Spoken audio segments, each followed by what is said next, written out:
చిన్న తండ్రికి స్తుతి. త్రియేక దేవుడు అయిన ఓ దేవా, భూమి ఆకాశముల కంటెను వెండి బంగారముల కంటెను గొప్ప దానము నీవు నీ గ్రంథమును మాకు దయచేసినావు కాబట్టి నీకు అనేక కృతజ్ఞతా స్తోత్రములు. నీవు స్వయముగా మాకు చెప్పవలసిన మాటలనియు ఈ పుస్తకము ఎంతని మెచ్చి ఉన్నావు కనుక నీకు మా వందనములు సమర్పించుకొనుచున్నాము తండ్రి. ఆమేన్. ప్రభు పేరిట తన పరిశుద్ధ ఆదివార ఆరాధన అంతస్తులు పరిశుద్ధ అనుభవమును నిండు దినం సంపాదించుకుని మనము 2 పూటల భాగ్యమును త్రిత్వ దేవుడు దీవెనగా ఇచ్చినట్లు ఈ 36వ దినము, ఈ సోమవారం స్వస్థత దినము, కాకాని స్వశిషాలు జరిగిన స్వస్థత ఆశీర్వాదము, ఈ సాయంకాలపు మోషే పూట అనుభవము దీవెనగా ప్రభు మనకు అనుగ్రహింపజేసి దీవించును గాక. ఆమేన్. దయచేసి కూర్చుందా. దేవుని యొక్క మహాఘనమైన కృపను బట్టి ఈ 36వ దిన మోషే సుఖోపవాస ధ్యాన దీపిక పరిశుద్ధ కార్యక్రమములో దేవుడు మరికొన్ని అద్భుత మర్మములను మనకు బయలుపరచుటకు ఇష్టపడిన వారై ఉన్నారు. దాన్ని బట్టి ప్రభువుకి మహిమ. దేవుని యొక్క ఏర్పాటు చాలా ప్రత్యేకము. ఈ ప్రత్యేకమైనటువంటి ఏర్పాటును గురించి నిన్నటి దినము మనము మాట్లాడుకున్నది విశ్రాంతి దినము యొక్క విశిష్టత. విశ్రాంతి దినమును ఆచరించుట ద్వారా కలిగే మేళ్ళు దేవుడు 7వ దినమును విశ్రాంతి దినముగా ఏర్పరచుకొని ఆ విశ్రాంతి దినమును మరింత ప్రత్యేకముగా దేవుడు మన కొరకు ఇచ్చుటను బట్టి కలిగినటువంటి కొన్ని అద్భుతమైనటువంటి సూత్రములను ప్రభు నిన్నటి దినమున వాక్యము ద్వారా బయలుపరిచారు. ఈ దినమున ఈ విశ్రాంతి దినము క్రమముగా జరుగుటకు, ప్రభువు మనతో ఉండుటకు ఒక ప్రత్యేకమైనటువంటి స్థలమును, ఒక ప్రత్యేకమైనటువంటి అనుకరతను దేవుడు తెలియచేస్తూ ఉన్నాడు. పరిశుద్ధ లేఖన భాగము అంశ పాఠమును మనము చూసినట్లయితే 36వ అధ్యాయము ప్రారంభం నుండి చదువుకుందాము. పరిశుద్ధ స్థలము యొక్క సేవ నిమిత్తము మా ప్రతి విధమైన పని చేయుట తెలుసుకొనుటకై యెహోవా ఎవరికి ప్రజ్ఞా వివేకములు ప్రజ్ఞా వివేకములను తెలియజేసును అట్టి బెసలేలును అహోలియాబును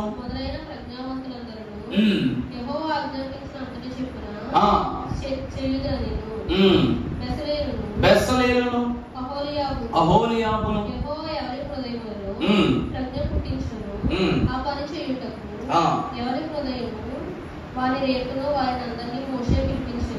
చాలండి. ప్రభువునందు దేవుని ప్రియబిడ్డలారా, దేవుని వాక్యములో చదవబడిన ఈ మాటలో ప్రజ్ఞావంతులు అనేటువంటి మాట దేవుడు మనకు పరిచయం చేస్తున్నారు. ఇక్కడ చెప్పబడుతున్న 2 పేర్లలో ఈ ప్రజ్ఞావంతులుగా చెప్పబడుతున్న బెసలేలు, అహోలియాబు, ఈ ఇద్దరును ప్రత్యక్ష గుడారము యొక్క నిర్వాహకులు. ఇందులో ఒకరు ఎవరు అనగా బెసలేలు యోదా గోత్రము వారు. ఈ బెసలేలుకు సహకారిగా ఇచ్చిన అహోలియాబు దాను గోత్రము వాడు. ఈ ఇద్దరికి దేవుడు ఏమని చెప్తూ ఉన్నారంటే ప్రజ్ఞావంతమైనటువంటి పనులను చెప్తూ ఉన్నారు. దేవుని వాక్యము సెలవిస్తూ ఉన్నది ప్రజ్ఞావంతమైన పని అనగా పరిశుద్ధమైన పని. ప్రజ్ఞావంతులు అనగా పరిశుద్ధమైన పను కొరకు ఏర్పాటు చేయబడిన వారు. ఇది ఏ పని అంటే 3వ వచనములో మీరు చూసినట్లయితే ఆ పని చేయుటకై వారు పరిశుద్ధ స్థలము యొక్క సేవ కొరకు ఇశ్రాయేలీయులు తెచ్చిన అర్పణములన్నిటినీ మోషే యొద్ద నుండి తీసుకొనిరి. అయినను ఇశ్రాయేలు ఇంకా ప్రతి ఉదయమున మనఃపూర్వకముగా అర్పణములను అతని యొద్దకు తెచ్చుటప్పుడు పరిశుద్ధ సంబంధమైన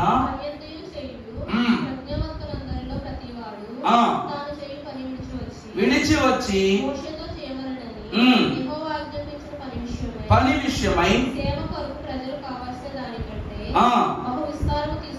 తీసుకొని చెప్పగా అప్పుడు మోషే ఏమంటున్నాడు, మోషే పరిశుద్ధ స్థలమునకు ఏ పురుషుడైనా ఏ స్త్రీ అయినా ఇక మీదట ఏ అర్పణైనను తేవద్దునని ఆజ్ఞాపించను గనుక పాలెమునందు చాలా ప్రభునందు దేవుని ప్రియబిడ్డలారా, ఇక్కడ యేసు క్రీస్తు ప్రభు యొక్క మర్మాన్ని జ్ఞాపకము చేసుకోవడానికి ముందు విశ్రాంతి దినములను నిన్ను మీరు చూచినప్పుడు విశ్రాంతి దినములో బంగారము, వెండి, బలి అర్పణలు, ఫలములు, పుష్పములు, పలు విధములైనటువంటి వస్తు సమాదాయముతో దేవునిని మీరేం చేస్తూ ఉన్నారు అనగా గణపరుస్తూ ఉన్నారు. నన్ను గణపరుచు వానిని నేను గణపరుస్తాను. ఈరోజు ఇశ్రాయేలీలకు ఇదొక నిత్యమైన కట్టడగా, ఇశ్రాయేలీలకు ఇదొక అలవాటుగా మార్చబడింది. కానీ దేవుని ప్రియబిడ్డలారా, మనము దేవుని వాక్యములో చూసినట్లయితే పరిశుద్ధుడకు దేవదేవుడు హేబేలును కయ్యూనును తన యొక్క ఆశీర్వాద అంతస్తును బట్టి దీవించిన తరువాత ఒకరికేమో గొర్రెల మందలలో, మరొకరికేమో భూమ్యాద ఫలవృక్షములతో దీవించినప్పుడు దేవునికి అర్పణ ఇచ్చుటకు వారు కొండ అంచునకు వెళ్ళి యెహోవా ప్రత్యక్షతను చూచినట్లుగా అక్కడే ప్రభువుకు అర్పణలను ఇచ్చినట్లుగా మనం చూస్తున్నాం. దేవుని ప్రియబిడ్డలారా, ఇశ్రాయేలు ప్రజలు అర్పణలు తీసుకొస్తున్నారు. కానీ తీసుకొచ్చుతున్న అర్పణలు ఒక పరిమితి దాటి ముందుకొచ్చేస్తున్నారు. ఈరోజు దేవుని సన్నిధికి మనం వస్తూ ఉన్నాం. వచ్చుచున్న మనము అయ్యగారు ఇదిగోండి దశమ భాగము అని చెప్పి సొమ్మును కానుకబెట్టులో వేస్తాం. లేకపోతే ఏమైనటువంటి కూరగాయలు లేకపోతే ఫలాలు తీసుకొస్తే పులిపీట దగ్గర పెడతాం. అంతేగాని బలిపీఠం మీదకి వచ్చి పెట్టగలమా? పెట్టము. ఇశ్రాయేలు ప్రజలకు నిబంధన అయితే ఉన్నది కానీ నియమములు ఇంకా ఇవ్వబడలేదు. సరాసరిగా వీరు దహన బలి అర్పణ యొద్దకు వీరు వచ్చేస్తున్నారట ప్రతిరోజు పట్టుకుని. ఈ పరిక్రమణలో దేవుడు ఏం చేస్తూ ఉన్నారనగా బెసలేలును అహోలియాబును మోషేకు నియమితముగా మాట్లాడి ప్రత్యక్ష గుడారమును నీవు నిర్మించుము. ఈ ప్రత్యక్ష గుడారములో దేవదేవుడు 3 స్థానాలను చూపించారు. అదే మనకు తెలిసినట్లుగా అతి పరిశుద్ధ స్థలము, పరిశుద్ధ స్థలము, ఆఖరిగా ఆవరణము.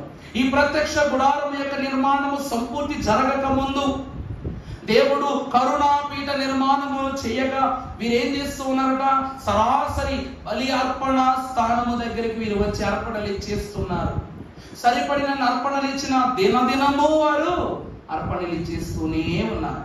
అందుకు ఈ పని జరుగుతూ ఉన్నప్పుడు దేవుడు ప్రజ్ఞావంతులైన వీరిద్దరినే పనిచేయమన్నారు. కానీ వీరి పనికి ఆటంకము కలిగించినట్లుగా ఈ ఇశ్రాయేలు ప్రజలైనటువంటి వారు అర్పణను తీసుకొచ్చి ఆ స్థలాన్ని అంతటిని పాడు చేస్తూ ఉన్నారు. అందుకట మోషేకు ఈ మాట చెప్పినప్పుడు ఇశ్రాయేలు ప్రజలకు ఈ ప్రత్యక్ష గుడారము యొక్క నిర్మాణము సంపూర్తి అగు వరకు మీరు ఈ అర్పణలు తీసుకురావడానికి వీలు లేదు అని చెప్తున్నాడు. ప్రభునందు దేవుని ప్రియబిడ్డలారా, ఏమిటి ప్రత్యక్ష గుడారము యొక్క వివరము? దీని నిర్మాణము ద్వారా ఇశ్రాయేలు ప్రజలకు కలగబోయే మేలేంటి? దీని నిర్మాణము ద్వారా ఇశ్రాయేలు యొక్క స్వాస్థ్యము ఎంత ఘనపరచబడుతూ ఉన్నది అని మీరు చూసినట్లయితే దేవుని వాక్యము సెలవిస్తూ ఉన్నది. భక్తుడైన దేవదేవుడు పౌలు ద్వారా రాయిస్తున్నాడు. కొరింథీ పత్రికలో కొరింథీ మొదటి పత్రిక 3:16 అంటూ ఉన్నారు, మీ దేహము దేవుని ఆలయమై ఉన్నదని మీరు ఎరుగరా అని దేవుని మహాభక్తులైన వారు తెలియజేస్తున్నారు. ఈ రోజట దేహం అనే ఆలయము దేవునికి సమర్పణ తెస్తూ ఉంది. ఈ ఆలయమట దేవుని అంతస్తులోనికి ప్రవేశించడానికే ఈ ప్రత్యక్ష గుడారము యొక్క నిర్మాణమును ప్రభు చేస్తూ ఉన్నారు. ఈ రోజు మనము ఆలయము, కానీ మనము మన యొక్క శోకములను మన యొక్క స్వభావాన్ని దేవునిలో సరి చేసుకోవటానికి ఒక నిర్మాణములోనికి మనం వస్తూ ఉన్నాం. ఈ నిర్మాణములోనట మన దేహమును ఆలయమును శుద్ధి చేయగలిగే ఉపకరణాలను దేవుడు ఉంచుతున్నాడు. ఈరోజు అండి తెచ్చే అర్పణ మంచిది, కానీ కొంతమంది ఏం చేస్తారు, ఈరోజు ఫ్రూట్స్ తింటే చాలా మంచిది అని మన వాళ్ళు చెప్తారు, డాక్టర్లు చెప్తారు. కానీ మనము బయట కొనుక్కొని వచ్చిన తర్వాత వాటిని ఎలా తెచ్చాం అలా తినగలమా? శుభ్రం చేసుకుంటాం. ఇంకా శుభ్రం ఎక్కువైపోయిన వాళ్ళు తొక్క తీసేస్తారు. ఇంకా శుభ్రం ఎక్కువైపోయిన కండ భాగం వరకు తీసేసి ఆ లోపల ఉన్నటువంటి గుజ్జు భాగాన్ని మాత్రమే తింటారు. శుభ్రత ఎంత స్థితి చేస్తుందంటే అసలు పర్వాలేదు. ఇక ఈ రోజు మనం చూస్తే భిక్షగాళ్ళు కూడా శుభ్రంగానే ఉంటారు. వాడి వస్త్రాన్ని చూసి మనం అవహేళన చేస్తామేమో కానీ వాడికి ఒక పండు ఫలము లేక ఏదైనా ఆహార పదార్థం ఇస్తే చేతులు కడుక్కునే తింటాడు. కారణం ఏమిటంటే అతని దేహము అతనికి ఆలయమై ఉన్నది. కానీ ప్రభు అంటూ ఉన్నారు, ఈ దేహము దేవుని ఆలయమని మీరు, ఇది నీకు ఆలయము కాదు దేవునికి ఆలయమని మీరు ఎరుగరా. మరి అట్టి దేహ శుద్ధితో దేవుని సన్నిధిలోనికి రావాలి. లోకమనే మాలిన్యమును అంటుకుని తెచ్చే అర్పణలు పవిత్రంగా ఉన్న మీ దేహము మీద మీరు చేసుకున్న శుద్ధి కన్నా అశుద్ధి ఎక్కువ ఉంది. దేవుని వాక్యములో అహరోను మహాభక్తులతో ప్రభు అంటారు, సబ్బుతో కడుగుకొనినను నా యొక్క లోపములు, నా అశుద్ధి ఈ లోకమునకు కంట కనబడేంత ఎలాగ స్పష్టంగా కనబడుతుందని చెప్తాడు. అవునా? గంగాళము అనగా ప్రత్యక్ష గుడారములో బలిపీఠములకు కుడి ప్రక్కగా ఉన్న గంగాళములో నుండి అతడు నీరు తీసుకుని శుభ్రము చేసుకుని పులిపీఠ మీదకు వచ్చి నిలబడినా అతనిలో ఉన్నటువంటి లోపాలు ఎలా కనబడుతున్నాయంట? స్పష్టంగా కనబడుతున్నాయంట. మరి ఒక యాజకునికి అంత స్పష్టత ఉంటే ఆ యాజక సమూహమైనటువంటి వారు తన ప్రజల భారము మోయవానికి ఇంకెంత మాలిన్యం ఉంటది. అందుకే ప్రభు అట పరిమితులను పెట్టుట ప్రారంభించారు. అర్పణ ఎక్కడ వరకు తేవాలి, ఆ అర్పణ తర్వాత ఎవరి చేతికి ఇవ్వాలి, అది ఎక్కడకు తేబడాలి, ఎక్కడ ఇవ్వబడాలి, ఎక్కడ కాల్చబడాలి అని కొన్ని ఉపకరణాలను ప్రభువు ఈ ప్రత్యక్ష గుడారములో నిర్మాణము చేశారట.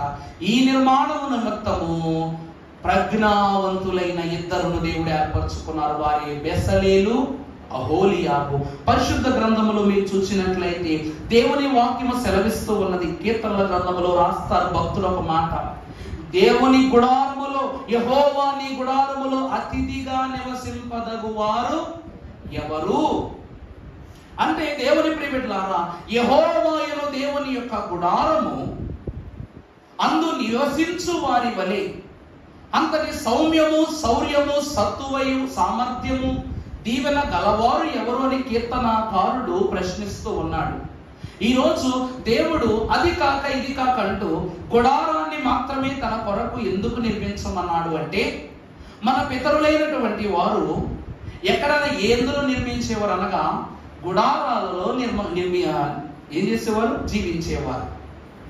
ఒకప్పుడు ఇల్లు ఇలాంటివి లేనప్పుడు, ఈ యొక్క ఇటుక సముదాయమే లేనప్పుడు నిర్మాణాలు ఎలా ఉండేవి? గుడారాలు వేసుకుని నిర్మించుకుని, ఆ తరువాత ఆ గుడారాలు ఏమయ్యాయి? మనకు తాటేకిళ్ళుగా మార్చబడ్డాయి. ఆ తరువాత కాలం మారింది, పరిస్థితులు మారిని, సిమెంటు, ఇసుక ఇలాంటి ఎన్నో ఉపకరణాలు చేతకు రాగానే మనం ఈరోజు ఉన్నతమైనటువంటి గృహాల్లో జీవిస్తూ ఉన్నాం. మనం చాలా వరకు చూసుకుంటే మన తాతలందరూ తాటేకిళ్ళు వాళ్ళే. మన తాతలందరూ తాటేకిళ్ళు వాళ్ళే. వారి తాతలు గుడారాలు వేసుకుని జీవించేవారు. అంటే పని నిమిత్తము గుడారం అనే ఏర్పాటు ఎక్కడ నుండి మనకు కనబడుతూ ఉందంటే, పరిశుద్ధ గ్రంథములో 7 గుడారాలు మనకు కనబడుతూ ఉన్నాయి. పరిశుద్ధ గ్రంథములో మీరు చూసినట్లయితే ఆది కాండము 9వ అధ్యాయము 26వ వచనమును మనము చూసినప్పుడు అక్కడ ఒక అద్భుతమైనటువంటి, మరియు అతడు షేము దేవుడైన యెహోవా స్తుతింపబడును గాక, దేవుడు యాపేతును విశాలపరచును, అతడు షేము గుడారములో. దేవుని ప్రియబిడ్డలారా, ఇక్కడ చూసినట్లయితే నోవహు కుమారులైనటువంటి ముగ్గురు, షేము, హాము, యాపేతులు ముగ్గురు మనకు ఇక్కడ కనబడుతున్నారు. ఎప్పుడైతే నోవహు తన ఓడ దిగి తను ఆ యొక్క అరారాతు పర్వము యొక్క అంచు దగ్గర అతను ఒక ద్రాక్ష తోటని వేస్తాడు. ఆ ద్రాక్ష తోటలో ఉన్నటువంటి ద్రాక్ష పండ్లతో తీయబడినటువంటి రసాన్ని అతడు మరీ ఎక్కువగా తాగేయటం వలన అతడు ఏమైపోతాడు? మత్తుడై తడు దిగంబరిగా ఉన్నాడన్న విషయము కూడా మర్చిపోయి అక్కడ పడిపోతాడు.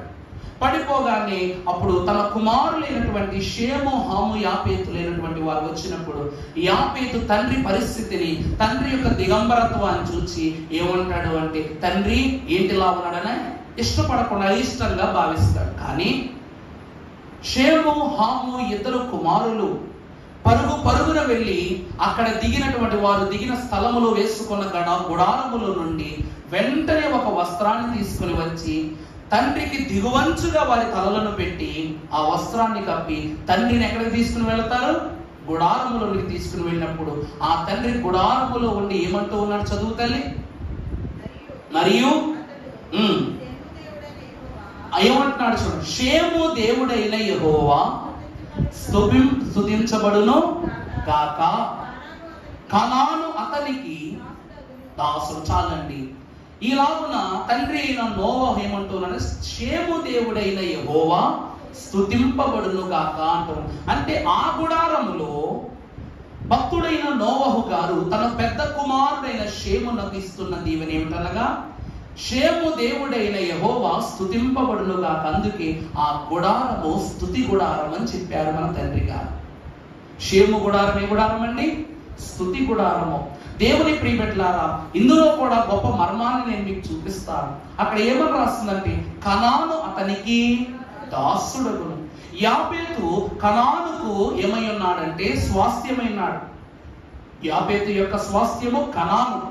ఈ క్రియను బట్టి ఇతడు తండ్రిని తన దిగంబరత్వములో ఉన్నాడని భావిస్తూ తన తండ్రిని గ్రహింపు లేని వాడిగా అయిష్టముతో ఉండటను బట్టి తండ్రి దిగంబరత్వమును కప్పని పుత్రుడుగా ఈ లోకములో యాపేతు మార్చబడ్డాడు. అందుకే కనాను ఎవరికి స్వాస్యమైపోయింది?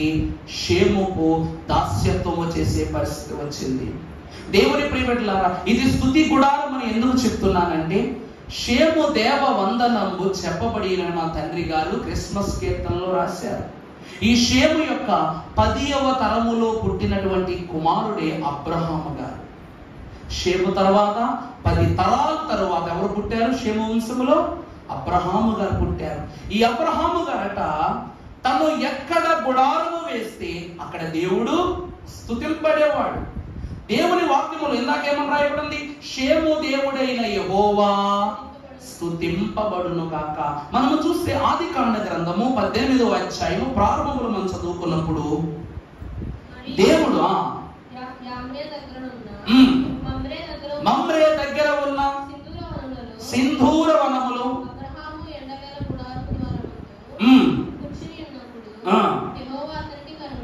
యెహోవా అతనికి కనబడెను.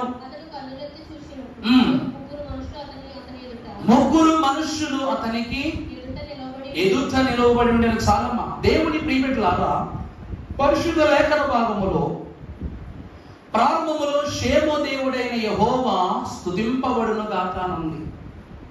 ఎక్కడ స్తుతింపబడ్డారు అంటే, అబ్రహాము తన వంశీకుడు, తన వంశాంకులమైనటువంటి 10 తరాల తరువాత దేవుని స్వాస్యమునకు చిరుప్రాయ భాగ్యమును కల్పించుకున్నటువంటి అబ్రహాము గారు ఒకరోజు మమ్రే దగ్గర ఉన్నటువంటి సింధూర వనము యొక్క ఆయన వృక్షము కింద కూర్చుని ఉన్నప్పుడు ఆయన యెహోవా దేవుని ఎదుర్కొనగా అతడు తల ఎత్తి చూడగా వారు ఎంతమందిగా కనబడ్డారు?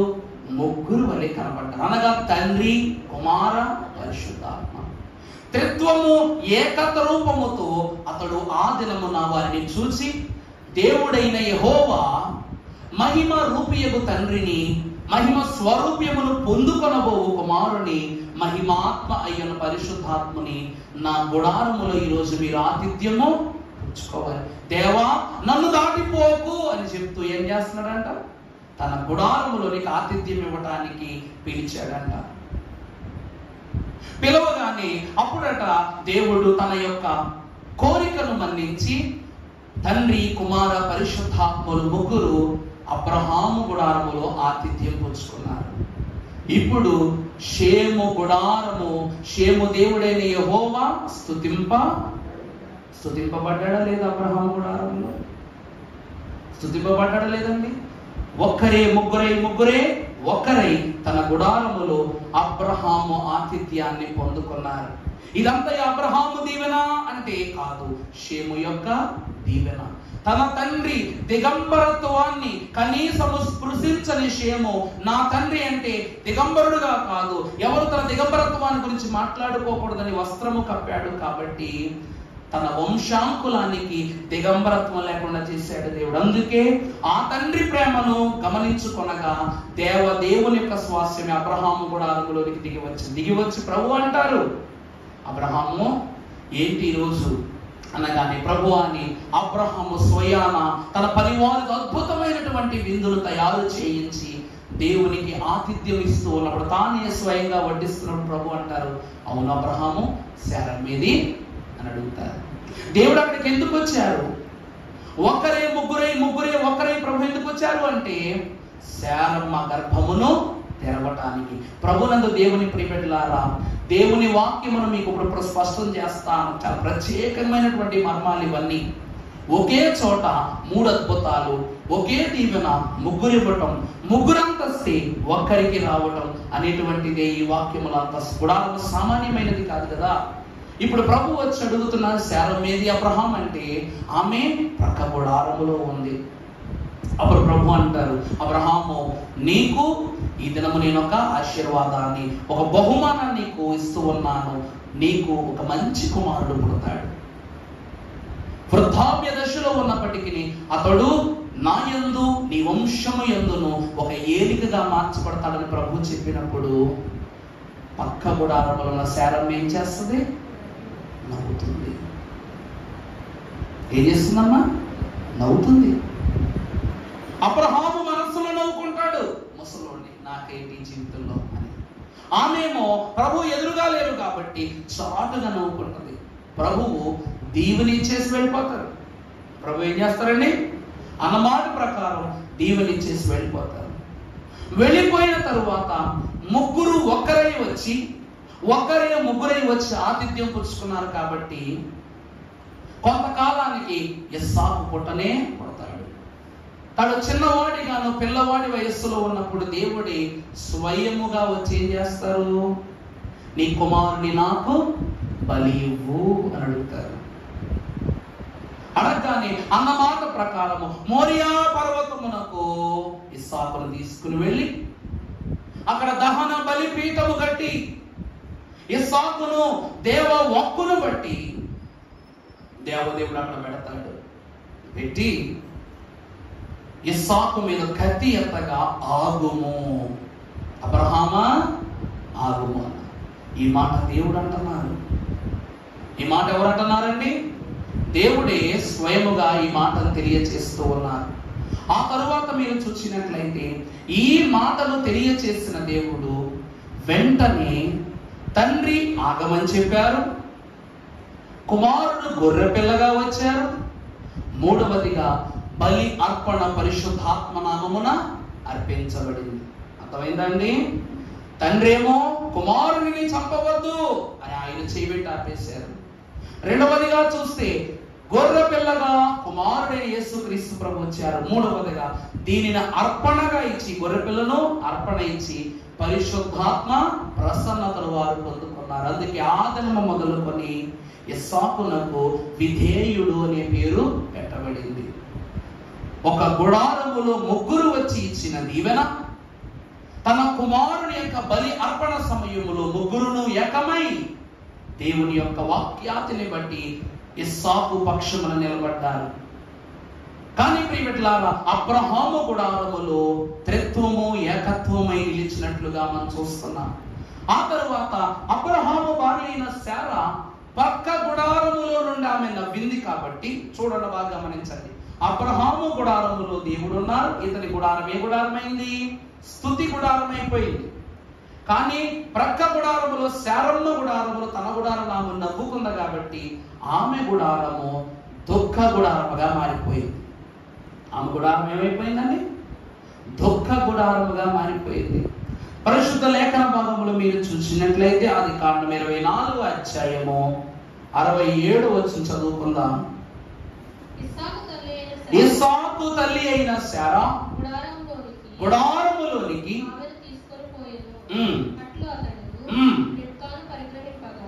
రెబెకాను పరిగ్రహింపగా అతడు ఆమెను ప్రేమించెను, దుఃఖ నివారణ పొందెను. దేవుని ప్రియబిడ్డలారా, ఈ భూమి మీద ఎక్కడైనా చూడండి, ఒక తండ్రి ఎప్పుడు బిడ్డలకు తల్లిగా లేడు, కానీ ఒక తల్లి మాత్రం ఖచ్చితంగా బిడ్డలకు తల్లి తండ్రి కూడా తానే కాగలదు. ఇక్కడ శారమ్మ గారు మరణించిన తరువాత ఇస్సాకు జీవితము దుఃఖయోగములకు వెళ్ళిపోయింది. మరలా రెబెకమ్మ గారు తన జీవితంలోనికి వచ్చేసరికి, ఎందుకంటే దేవుడిచ్చిన వరమయ్యున్న గర్భఫలాన్ని ఆమె అపహాస్యము చేసింది కాబట్టి ఆ యొక్క నవ్వు ఎవరికి రోదన కలిగించిందట? పుట్టబోయే ఇస్సాకునకు దుఃఖ స్థితిని కలిగించింది. ఈరోజు పిల్లలు ఏ స్థితి వచ్చినా తల్లి పంచనే ఎక్కువ నిలబడిపోతారు. అందువలన అబ్రహాము గుడారము స్థుతి గుడారమైంది. 9 నెలల కాలము తన గుడారములో ఇస్సాకును మోసింది. ఆ తరువాత తల్లి గుడారములో తను పెరిగాడు, జీవించాడు. తన తల్లి లేని తరువాత ఎప్పుడైతే రెబెకమనగా తన జీవితంలోనికి దేవుడు సాటి అయిన సహాయాన్ని ఇచ్చారో, దేవుడు అంటున్నారు సార్, సాటి అయినా ఇప్పటి వరకు తల్లి సహాయము, తల్లి అనుభవము, తల్లి ఆనందం అతనికి లేదు. ఇప్పుడు అతని శోధనను తగ్గించి, బాధలను తగ్గించి, ఓదార్పునిచ్చే సాటి అయిన సహాయమైన రెబ్కా వచ్చిన తరువాతే దుఃఖ నివారణ ఆ గుడారములోనికి వచ్చింది. అందుకే ఆ గుడారాన్ని దుఃఖ నివారణ గుడారం అంటారు, లేక శారమ్మ గుడారం అంటారు. 2 గుడారాలు చూశాం. అంత మాత్రమే కాక దేవుని వాక్యమును మనం చూసినట్లయితే న్యాయాధిపతుల గ్రంథము 5వ అధ్యాయం 24వ వచనము మీరు చూసినప్పుడు అక్కడ యాయేలు అనేటువంటి ఒక స్త్రీ కనబడుతూ ఉంది. దెబోరా కాలములో ఒక తల్లిగా. న్యాయాధిపతుల గ్రంథము 5వ అధ్యాయం 24. యాయేలు స్త్రీలలో దీవెన నందును, ఆమె దీవెనను. ప్రభునందు దేవుని ప్రియబిడ్డలారా, ఈ యాయేలు ఎవరు అనగా సిసెరాను హతమార్చిన స్త్రీ. ఈ సిసెరా గొప్ప ఇనపరదములతో యుద్ధము చేయగల శౌర్యవంతుడు. దెబోరా కాలములో ఈమె యొక్క సారథ్యములో ఇశ్రాయేలు అద్భుత విజయాన్ని సంపాదించినప్పుడు ఇశ్రాయేలు యొక్క ధాటికి తట్టుకోలేక ఈ సిసెరా పారిపోయి ఒక గుడారములో తలదాచుకున్నాడు. దాచుకున్నది ఎవరి గుడారం అనగా ఈ యాయేలు యొక్క గుడారములో. ఈ తల్లిని గురించి దేవుని వాక్యం ఏమంటుంది? చదువమ్మా. కనానీయురాలును హెబెరు భార్య అయిన యాయేలు స్త్రీలలో దీవెన నందును, గుడారముల నందు స్త్రీలందరిలో ఈమె ఎవరట? దీవెనను. సిసెరాను ఒక మేకు తల మీద పెట్టి కొట్టి చంపేస్తుంది. సిసెరాను ఎలా చంపుద్దండి? ఇనప రథాలతో యుద్ధం చేసేవాడిని ఇనప సొవ్వ తీసుకుని తల మీద పెట్టి కొట్టి చంపేస్తుంది నిద్రపోతున్నప్పుడు. ఈమె గుడారము ఏ గుడారం అట? దీవెన గుడారము. అసలు దెబోరా నాయకత్వములో న్యాయాధిపతిగా ఉన్నప్పుడు అందరు న్యాయాధిపతులట వారు యుద్ధాలు చేశారు, గెలిచారు. వాళ్ళే యుద్ధాలు చేశారు, గెలిచారు. కానీ దెబోరా అట్లా కాదు. ఈమె దైవ జ్ఞాన సంకల్ప శక్తి గలది. ఖచ్చితంగా సిసెరా ఒక స్త్రీ చేతిలో మరణిస్తాడు అని చెప్తాడు. అన్నమాట ప్రకారమే యాయేలు చేతిలో చనిపోతాడు సిసెరా. దేవుడు అంటూ ఉన్నారు, ఈమె గుడారం ఎవరి గుడారము? దీవెన గుడారము. నిజంగా సిసెరా ఎంత ఘోరమైనటువంటి హింసాకాండ చేశాడంటే ఇశ్రాయేలు ప్రజలు తట్టుకొనలేక ఒక స్త్రీ ఓదార్పు కోసం వారు ఆశపడ్డారు. స్త్రీ అంతటి ఓదార్పు, స్త్రీ అంతటి జ్ఞానం వారికి అవసరమైపోయింది అనమాట. పురుషులు ఎవ్వరు చేయలేని నాయకత్వము ఎవరు చేశారట? దెబోరా చేసింది. దేవుని ప్రియబిడ్డలారా, ఈమె గుడారము దీవెన గుడారం అని ప్రభు చెప్తున్నారు. అంత మాత్రమే కాక నిర్గమాకాండ గ్రంథము 29వ అధ్యాయము 42వ వచనం మీరు చూసినప్పుడు ఇది యెహోవా సన్నిధిని సాక్ష్యపు గుడారం యొక్క ద్వారములకు మీ తరతరములకు నిత్యముగా అర్పించు. ప్రభునందు ప్రియులారా, 4వది ఏమిటి అనగా సాక్ష్యపు గుడారము. దేవుని యొక్క ప్రియ శిష్యుడును దేవుని పిలుపు చేత తన సన్నిధిలోనికి ఆహ్వానించుకున్న మహాభక్తుడు సమూయేలు గారు. ఈ సమూయేలు గారి తల్లి అయినటువంటి అన్నమ్మ ఆ గుడారం యొక్క వెలుపలన ఆమె ఏం చేస్తూ ఉంది? ప్రభు ఎదుట విజ్ఞాపన చేస్తూ ఉంది. అది చూసిన యాజకుడు ఏమంటూ ఉన్నాడంటే, ఈమె మత్తురాలై మద్యము సేవించి తూలియాడుచు ప్రభు సన్నిధిని అపవిత్రపరుస్తూ ఉన్నది అని అంటూ ఉంది అంటాడు. కానీ ఆమె యొద్దకు వచ్చి ఆమె కన్నీటి వేదనను గ్రహించినటువంటి యాజకుడు, అమ్మ దేవుని ఎదుట నీ విజ్ఞాపన వేలాడి చేసుకో అని అతను సమయం ఇవ్వగా, అప్పుడు ఈమె ఒక సాక్ష్యాన్ని చెప్పుకుంటుంది. ఏమిటంటే, ప్రభువా నువ్వు గాని నాకు ఇవ్వబోయే ఈ గర్భఫలము దేవుని శ్వాసను బట్టి, నీ ఆశీర్వాదాన్ని బట్టి నేను గర్భఫలాన్ని పొందుకుంటే పుట్టబోయే బిడ్డను నీకు సాక్షిగా నిలబెడతాను అని చెప్పి ఏం చేస్తుంది? ఈమె దేవుని సన్నిధిలో పుట్టగానే పాలు విడిచిన తొలి క్షణమే బిడ్డను తీసుకొచ్చి దేవుని సన్నిధికి ఇచ్చేస్తుంది. ఇదే గుడారం అన్నమాట, సాక్ష్యపు గుడారము. అలాగే అదే నిర్గమాకాండము 40వ అధ్యాయం 2వ వచనములో మీరు చూసినప్పుడు అక్కడ మనకు కనబడు, అమ్మా మొదటి నెలలో నీవు ప్రత్యక్ష గుడారము మందిరమును నిలువబెట్టవలెను.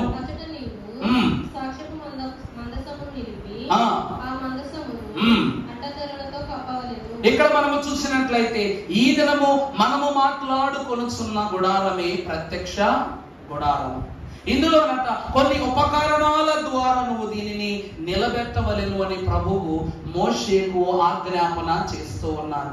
ఆమోసు గ్రంథంలో మీరు చూసినట్లయితే ఒక వచనాన్ని చూపిస్తాను. 7వ అధ్యాయం 11వ వచనంలో చదివినప్పుడు దావీదు ఒక ప్రత్యక్షతను దేవుని యొద్దను పొందుకుంటున్నాడు ఒక గుడారంలో. ఆమోసు గ్రంథము 9వ అధ్యాయము 11వ వచనము. అమ్మా పడిపోయిన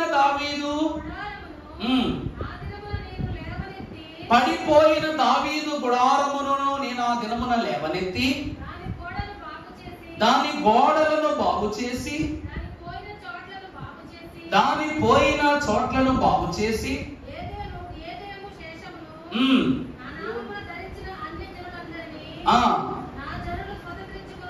నా జనులైన వారు స్వతంత్రించుకున్నట్లు చాలండి. దేవుని యందు ప్రియబిడ్డలారా, ఈ వచనములు మనము చూస్తే పడిపోయిన దావీదు యొక్క గుడారము, కూల్చబడిన దావీదు యొక్క గోడలు కనిపిస్తున్నాయి. మన భక్తుడైనటువంటి దావీదు గారట 40 దినాలు ఉపవాసం చేశారు. ఈ 40 దినముల ఉపవాసములోను గొలియాతును హతమార్చుటకు 40 దినములు గుడారములో ఇక్కడ ఏం చేశాడు? దేవుని పక్షముగా దేవుని స్వాస్యమును చూచుటకు ఇతడు ఉపవాసాన్ని ఆచరించాడు. అటువంటి ఆశీర్వాదాన్ని, బలాన్ని చేకూర్చిన ఆ గుడారము తను చేసిన కొన్ని ప్రలోభ పరిస్థితులను బట్టి, లోకానుసార పరిస్థితులను బట్టి దావీదు గుడారం ఏమైపోయింది? నేలమట్టం అయిపోయింది. కానీ దావీదు గారు ఏమంటారు? నీ సన్నిధిని ఒక దినము గడుపుట 1000 దినముల శ్రేష్టము అన్నాడు.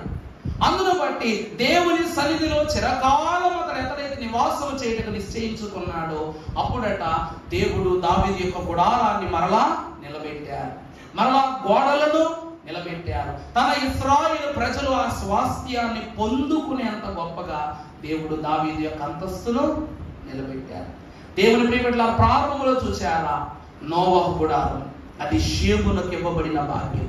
అదే 10 తరాల తర్వాత అబ్రహామునకు దేవుడు అనుగ్రహించాడు స్తుతి గుడారము, దుఃఖ నివారణ గుడారము, 3వది దీవెన గుడారము, 4వది ప్రత్యక్ష గుడారము, 5వది సాక్ష్యపు గుడారము, 6వది దీవెన అనగా క్షమించండి దావీదు యొక్క గుడారము పడగొట్టబడి మరలా నిలువబెట్టబడిన గుడారం, కట్టబడిన గుడారం. ఇక ఆఖరిగా మీరు చూసినట్లయితే పరిశుద్ధ గ్రంథము నుండి కీర్తనల గ్రంథము 118వ అధ్యాయంలో మనం చూసినప్పుడు నీతిమంతుల గుడారమును గురించి ప్రభు తెలియజేస్తున్నారు. 15వ వచనం చదువమ్మా. నీతిమంతుల గుడారములు రక్షణ ఉత్సాహ సునాదము వినబడు. చాలండి. దేవుని వాక్యం అంటూ ఉంది, అబ్రహాము దేవుని నమ్మెను, అది అతనికి నీతిగా ఎంచబడెను. ఈరోజు అబ్రహాము నీతిమంతుడు, నోవహు నీతిమంతుడు. అందుకే నోవహు వంశీకుడైనటువంటి నోవహు కుమారుడైన షేము నీతిమంతుడు అయ్యను. అతని తరువాత రాబోయే 10వ తరము యొక్క కుమారుడైన అబ్రహాము నీతిమంతుడు అయ్యను. ఆ నీతి అతనికి రక్షణ సునాదము 10 తరాల పాటు అతని గుడారములో ఏం చేస్తూ ఉన్నది? వినిపిస్తూనే ఉన్నది. దేవుడు ఏమన్నారు? నీ సంతానాన్ని రాకడ వరకు నేనేం చేస్తాను? ఏం చేస్తాను? విస్తరింపజేస్తాను, ఆకాశ నక్షత్రాలుగా చేస్తాను అన్నారా లేదా ప్రభు? ఇసుక రేణువులంతా, ఆకాశ నక్షత్రాలంతా గొప్పగా నీ సంతానాన్ని నేను విస్తరింపజేస్తానని ప్రభు చెప్పారు. ప్రభునందు దేవుని ప్రియబిడ్డలారా, మహాభక్తుడైనటువంటి దేవదేవుడు, మహాఘన సంపన్నుడైనటువంటి యేసుక్రీస్తు ప్రభువును బట్టి ప్రభు ఏం తెలియచేస్తూ ఉన్నారు అంటే, ప్రత్యక్ష గుడారములో ఏముంటుందంటే స్తుతి ఉంటది, రెండవది దుఃఖ నివారణ ఉంటది, మూడవదిగా దీవెన ఉంటది, నాలుగవది సాక్ష్యం ఉంటది, ఐదవగా ప్రత్యక్షత ఉంటది, ఆరవదిగా చూసినప్పుడు ఇంకేముంటది? పడగొట్టబడిన జీవితాలు కట్టబడే స్థితి ఉంటది, ఏడవదిగా నీతి దేవుని యొక్క గుడారములో ఉంటది.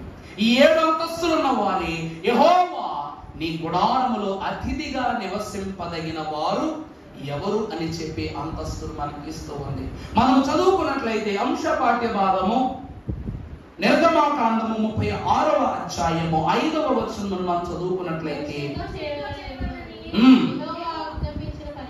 యెహోవా ఆజ్ఞాపించిన సేవ కొరకు ప్రజలు కావాల్సిన దానికంటే బహు విస్తారము తీసుకొని వచ్చుచున్నారని చెప్పగా, మోషే పరిశుద్ధ స్థలమునకు ఏ పురుషుడైనా ఏ స్త్రీ అయినా ఇక మీదట తేవద్దని ఆజ్ఞాపించను కనుక చాలమ్మా. 11వ వచనం చదువు తల్లి. మొదటి తూర్పు చివరనున్న తెరంచున నీలి నూలుతో కొలుకులను చేసెను. చాలమ్మా. దేవుని ప్రియబిడ్డలారా, ఈ అధ్యాయ భాగములు మనం చూసినప్పుడు 8వ వచనం నుండి మనము జ్ఞాపకం చేసుకుంటే, అక్కడ ప్రత్యక్ష గుడారము యొక్క నిర్మాణము కొరకు దేవుడు కొన్ని ఉపకరణ వస్తువులను, కొన్ని వస్తు సముదాయాలను ఏ రీతిగా కోర్పవలెనో, ఏ రీతిగా చేయవలెనో ప్రభువు మనకు తెలియజేస్తున్నారు. 8వ వచనమును మనం చదువుకున్నప్పుడు, ఆ పని చేసిన వారిలో మందిరమును 10 తెరలతో చేశారు. చాలండి దేవుని ప్రియబిడ్డలారా, దేవుని వాక్యములు మనం చూసినప్పుడు ఆ మందిరములో ఉన్నటువంటి తొలి ఉపకరణం ఏమిటి అంటే 10 తెరలు. ఈ 10 తెరలు దేనిని సూచిస్తూ ఉన్నవనగా, నిబంధన పలకల మీద ఉన్న 10 ఆజ్ఞలను సూచిస్తూ ఉన్నవి. పరిశుద్ధ గ్రంథములో మీరు చూసినట్లయితే ఆదికాండము 24వ అధ్యాయము 55వ వచనం మనం ఒకసారి చదువుకున్నట్లయితే, ఆమె సహోదరుడు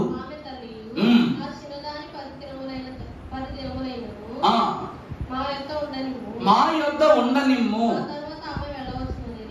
చాలండి. ప్రభునందు ప్రియబిడ్డలారా, ఇస్సాకు యొక్క భార్య అయిన రెబెక్కమ్మను ఎప్పుడైతే వీరు చూసి ఈమె సౌందర్యవతియును, విశ్వాసమును బట్టి గుణవతియును, స్త్రీ సంపత్తి యందు ఈమె ఆశీర్వాదవంతులను గమనించారో, ఈమెను ఎలాగనైనా ఇస్సాకుకి ఇవ్వాలని వారు ఆశపడి ఎన్నో ప్రయత్నాలను బట్టి లాభాలతో మాట్లాడగా ఈమె యొక్క ఆశీర్వాద తత్వమునకు ముగ్ధులైపోయినటువంటి వారు ఇస్సాకు కుటుంబం వారు ఏమంటున్నారంటే, ఈ కుమార్తెను మా ఇంటి దగ్గర 10 రోజులైనా ఉండనివ్వనంటూ ఉంది.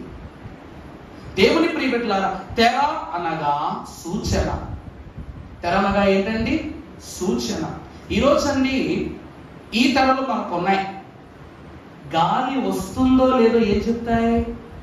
కత్తిలే చెప్తున్నాయి. తెర అనగా ఏమిటి? సూచన.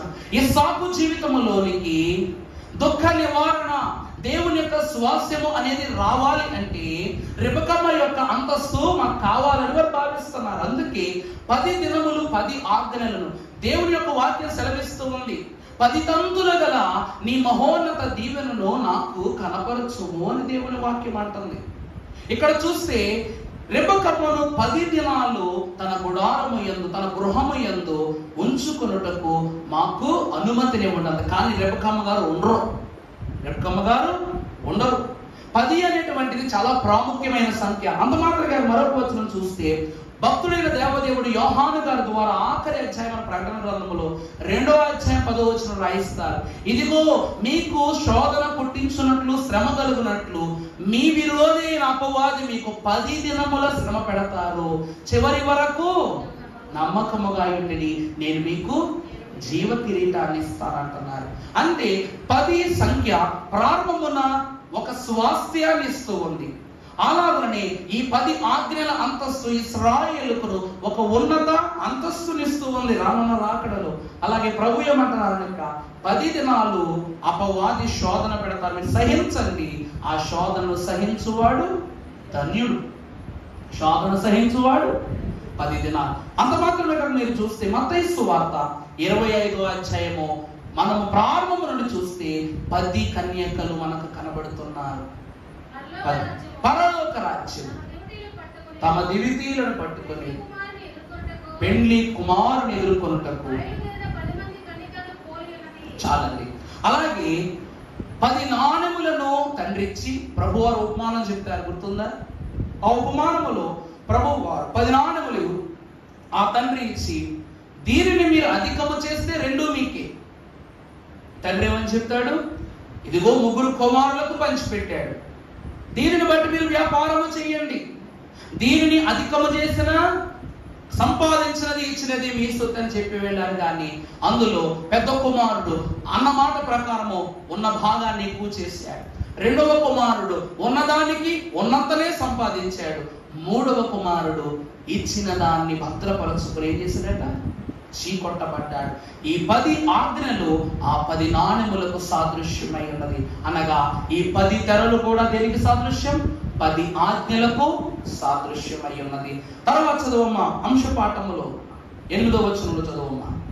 పని చేసిన వారిలో చేసెను, అతడు వాటిని నీల ధూమ్ర రక్త వర్ణములతో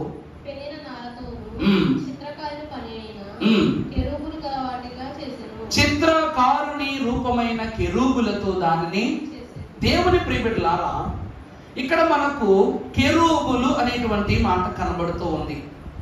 ఇవి ప్రారంభములో ఆది నరులైనటువంటి ఆదాము అవ్వలను ఏదేను నుండి దేవుడు వెళ్ళగొట్టగా, దేవుని స్వాస్యమై ఉన్నటువంటి దేవుని పరిశుద్ధ స్థానమైనటువంటి ఏదేనుకు దేవుడు కెరూబులను అడ్డముగా వచ్చినట్లు మనకు కనబడు.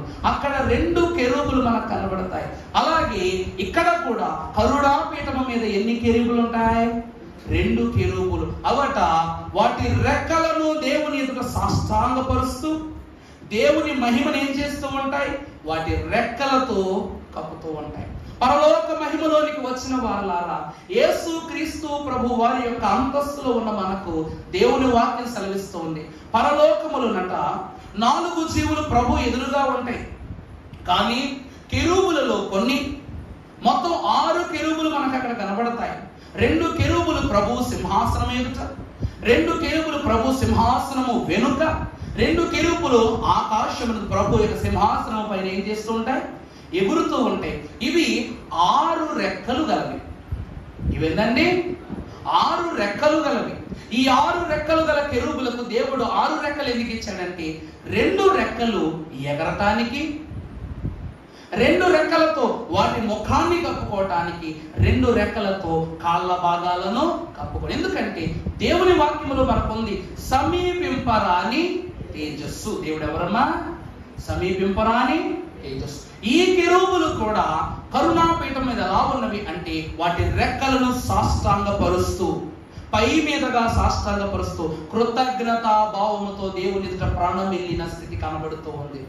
భక్తుడైన సొలొమోను గారట మనము చూసినట్లయితే పరిశుద్ధ గ్రంథంలో ప్రకటన గ్రంథం 16వ అధ్యాయము 1వ వచనంలో మనం చదువుకున్నప్పుడు, చదువమ్మా మాట. మరియు మీరు పోయి దేవుని కోపముతో నిండిన ఆ 7 పాత్రలను ఆలయము నుండి గొప్ప స్వరము చెప్పగా, దేవుని ప్రియబిడ్డలారా, ఈ కెరూబులు ఏమై ఉన్నవి అంటే దేవుని యొక్క స్వరమును ఆలకించేవి అయి ఉన్నవి. దేవుని యొక్క మహిమను విస్తరింపచేసివి అయి ఉన్నవి. అక్కడ చెప్పబడుతుంది ప్రకటన గ్రంథములో, ఆలయము నుండి దేవుని స్వరము వినబడగా ఎంతమంది దూతలు? 7 దూతలు వాటి వాటి పాత్రలను చేతబట్టుకుని, చెప్పానుగా, ముద్రల శ్రమ, పాత్రల శ్రమ, అలాగనే మరొక 2 శ్రమలు ఉంటాయి, గుర్తు రావట్లేదు కానీ ఇవి ఒక్కొక్క పాత్రలో 7 శ్రమల చొప్పున మొత్తం 28 శ్రమలు ఉంటాయి. మొత్తం ఏంటండి? 28 శ్రమలు ఉంటాయి. దాని గురించి చెప్పాను అనుకోండి, నాకు 108 ఫేవర్ వస్తుంది, మీకు 108 ఫేవర్ వస్తుంది. ప్రకటన గ్రంథములో పాత్రలు, ముద్రలు, అలాగున్నటువంటి ఈ ధాతులతో శ్రమలను గురించి చెప్పాలి అంటే చాలా అనుభవము కావాలి, చాలా పట్టుదల కావాలి. ఎప్పుడు ఏమని పాడుకోవాలి తెలుసా? ప్రతిరోజు నా పాట, ఎవరు కావాలి నాకెవరు కావాలి, యేసు తప్ప బ్రతుకునందు ఈ అంతస్తుంటేనే 28 పాత్రలను మనం వివరించగలం, ఈ తెగుళ్లను గురించి వివరించగలం. ఇంకా బాగా చెప్పాలంటే మనకు వచ్చిన కరోనా కూడా ఆశ్రమే, మనకు వచ్చిన కరోనా కూడా ఆశ్రమే. 28లో ఒకటి వస్తేనే ఆ గడ్డలాడిపోయింది మనుషులు. రాబోయే దినాల్లో తాగే నీరు రక్తం అయిపోద్ది. మనము స్నానం చేయటకు నీరు ఉండదు, పీల్చడానికి గాలి ఉండదు. మాస్కులు పెట్టుకున్నామే, ఇక మనకు మాస్కులు కూడా పనికిరావు. అంత విపరీతమైన పరిస్థితి వస్తుంది. సరే, వేరే విషయం కానీ ఇక్కడ ఈ యొక్క కెరూబులను చిత్రకారుని పనివలే ఈ 2 కెరూబులను కరుణాపీఠము యొక్క చేయవలు. తర్వాత చదువమ్మా. పెద్ద తెర పొడుగు 28 మూరలు,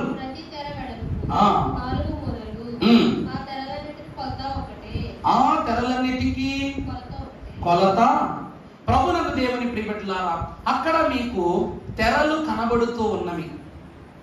వాటినట నారతో చేస్తూ ఉన్నారు. మనం చూసినట్లయితే ఈరోజు ప్రభు అంటూ ఉన్నారు, నీల ధూమ్ర రక్త వర్ణములు గల సన్నని నారతో ఈ యొక్క అభిషిక్తుడైన అహరోను వస్త్రమును మీరు తయారు చేయవలెను, అది చుక్కా పనిగా మీరు చేయవలెను ప్రభు వాక్యం అంటూ ఉంది. అక్కడ వస్త్రం ఏదైతే ఉన్నదో అది దేనికి సాదృశ్యంగా ఉన్నదంటే నీతికి సాదృశ్యంగా ఉంది. ప్రభువు ఎవరు?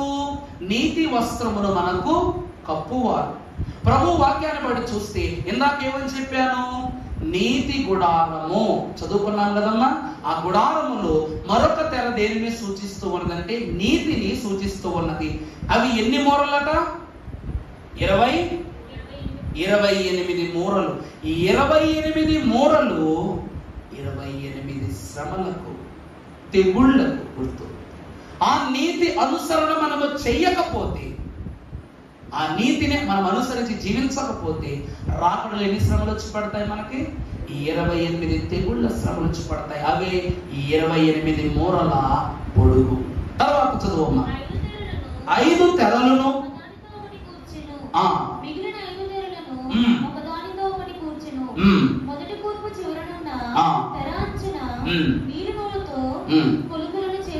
తర్వాత రెండవ కూర్పును వెలుపటి తెర అంచున అట్లు చేసెను.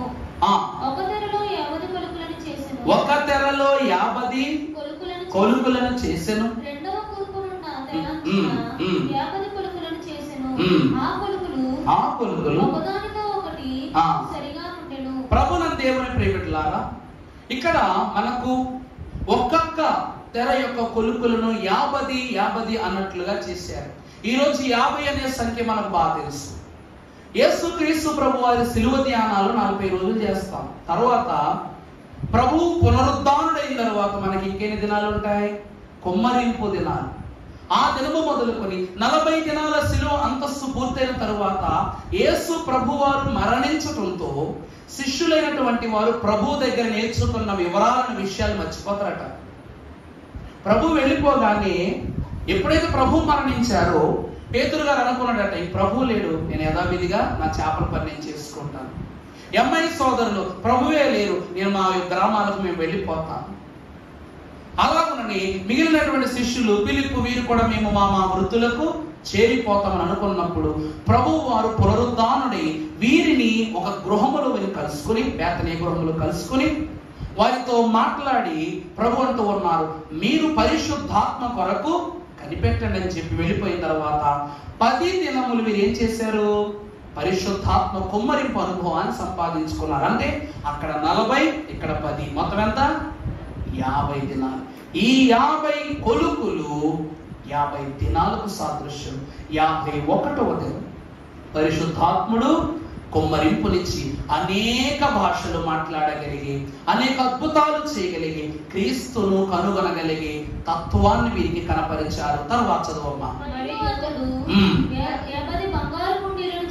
చేసి ఆ గుండీల చేత ఆ తెరలను ఒకదానితో ఒకటి కూర్పగా అది ఒక మందిరముగా ఉండెను. అది ఒక మందిరముగా ఉండేది. తర్వాత మరియు మందిరము మీద గుడారముగా మేక వెంట్రుకలతో తెరలను చేసెను. మేక వెంట్రుకలతో తెరలను చేసెను. ప్రభునందు దేవుని ప్రియబిడ్డలారా, ఇక్కడ మేక వెంట్రుకలు అలాగనే మనకు ఇంకోటి కనిపిస్తుంది. ఒకటి నుంచి వాటిని 11 తెరలుగా చేసెను. వాటిని 11 తెరలుగా చేసెను. ప్రభునందు దేవుని ప్రియబిడ్డలా చాలా సంతోషం. ఇక్కడ మనము చూసినట్లయితే దేవుడైన యెహోవా తన వాక్య అనుగ్రహాన్ని మీకు తెలియజేస్తూ ఉన్నమాట. వీటిని మేక వెంట్రుకలతో చేయవలెను. ఈరోజు కళ్ళు లేనటువంటి ఇస్సాకు, వృద్ధుడైన ఇస్సాకు తన కుమారుడైన యాకోబు ఏశావు అనుకొని తన దీవెనను తనకిచ్చేశాడు. దానికి కారణం ఏమిటంటే ఈ మేక చర్మముతో ధరించుకున్న రోమ వస్త్రం. ఈ రోజట పాప మాలిన్యమునకు అదేం కనబడుతుందంటే, మీరు లోపలికి వచ్చినప్పుడు గొర్రె చర్మము ధరించుకున్న తోడేళ్ల వలె, మేక చర్మము ధరించుకున్న వారి వలె ఉండకూడదని గాను దేవదేవుడు చిత్రకారుని పనిగా మేక రోమములతో దానిని చేయించినట్లు మనకు కనబడుతూ ఉంది. అక్కడ తర్వాత ఏమని రాస్తారమ్మా? ప్రతి తెర పొడుగు, ప్రతి తెర వెడల్పు 4 మూరలు. ఆ 11 తెరల ఇక్కడ మనకు 11 అనే సంఖ్య కనబడుతుంది. చెప్పానుగా, 10 దినాలు పరిశుద్ధాత్మ కుమ్మరింపు జరిగిన తరువాత 11వ దినమున మీరు పెంతుకోస్తు పండుగ అనుభవాన్ని మీరు సంపాదించుకున్నారు. 11వ దినము పెంతుకు అనగా ప్రత్యక్షత. ఏమిటండి? 11వ దినం ఏం చూపిస్తుంది? ప్రత్యక్షతను చూపిస్తుంది. తరువాత 5 తెరలను 6 తెరలను మొదటి కూర్పునందరి వెలుపటి తెర అంచున 50 కూర్పులను చేసెను. తరువాత మరియు రెండవ కూర్పునందరి వెలుపటి తెర అంచున 50 కూర్పులను చేసెను. ఆ గుడారము ఒకటిగా ఉండునట్లు దాని కూర్చుటకు 50 ఇత్తడి హుండీలను చేసెను. 50 ఇత్తడి హుండీలను చేసెను. మరియు ఎర్ర రంగు వేసిన పొట్టేళ్ల తోళ్లతోను గుడారం కొరకు కప్పును, దానికి మీదుగా సముద్ర వస్త్రాల తోళ్లతోను పైకప్పును చేసెను. తరువాత మరియు అతడు మందిరమునకు తుమ్మకరతో నిలువ పలకలు చేసెను. చాలమ్మా దేవుని ప్రియబిడ్డలారా, ఇవన్నీ పూర్తయిన తరువాత ఇక్కడ మీకు బంగారం కనబడింది, వెండి కనబడింది, ధూమ్ర రక్త వర్ణములు గల పని యొక్క ఉపకరణాలన్నీ కనబడ్డాయి. దేవుని ప్రియబిడ్డలారా, మనకు తెలిసినది ఇత్తడి అంగాళమే. అక్కడ మనకు 50 వెండి ఇత్తడి సామాగ్రి కనబడుతుంది. దేవుని ప్రియబిడ్డలారా, ఇశ్రాయేలు ప్రజలు ఒకే పుటాపనిగా అర్పణలు తెచ్చేస్తున్నారు. చూసారా మీరు? ఒకే పుటాపనిగా అర్పణలు తెచ్చేస్తూ ఉన్నారు. ఎందుకు అనగా క్రీస్తు శిలువ రక్తధారుల యొక్క సంతుష్టి 40 దినాలకు గాను, అలాగనే 10 దినముల యొక్క పరిశుద్ధాత్మ అనుభవము ప్రత్యక్షతకు గుర్తై ఉన్నది. అలాగా 50 దినాలలో శిలువదారి అయిన ప్రభువును, అలాగే ఆరోహణము కాగు ప్రభువును శిష్యులు ఒకే సమయంలో చూశారు. ఇక్కడ వెండి దేనికి గుర్తు అంటే విమోచనకు గుర్తు. ఆ 50 వెండి గిన్నెలు వీరికి విమోచననిచ్చే స్థితిని కనపరుస్తూ ఉన్నవి.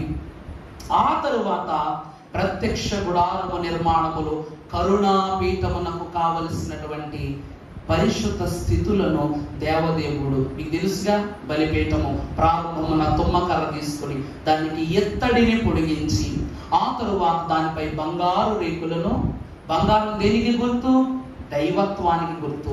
ఇత్తడి దేనికి గుర్తు అంటే విమోచనకు గుర్తు. ఇంకా వాళ్ళు చెప్పండి, స్వస్థత గుర్తు. ఇత్తడి సర్పమును చేసినది మహాఘన సంపన్నులు కలిగినటువంటి బెస్సలేలు వంశీకులే.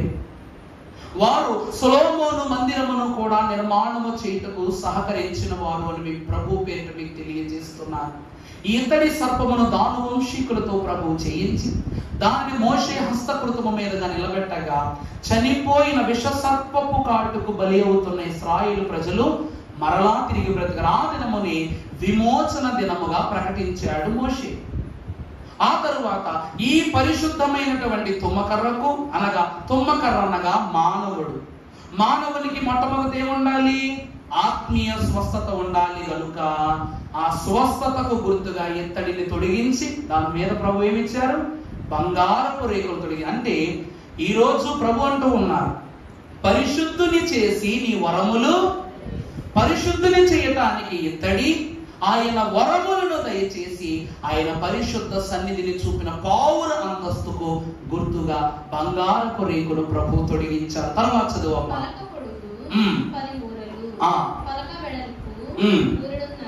3.5. ఇప్పుడు 10 ఆజ్ఞలు కలిగినటువంటి పలకలు ఎంత ఉంటాయట? దేవుని ప్రియబిడ్డలారా, మనం ఈరోజు 6 అడుగులు ఉన్నాం కాబట్టి ఏదో అనుకుంటున్నాం. మరి మోషే 6 అడుగులోడు 7 అడుగులోడు కాదు, 10 అడుగులు 12 అడుగులు ఉండే వాళ్ళందరూ ఇశ్రాయేలు ప్రజలు ఈ రోజుకి యూదా దేశంకు వెళితే ఇలా చూడాలి వాళ్ళంతా. ఎందుకంటే వారు జన్మతః దేవుని స్వరూప్య అంతస్తును పొందుకున్నవారు, దేవుని యొక్క పోలికలు పంచుకున్నవారు.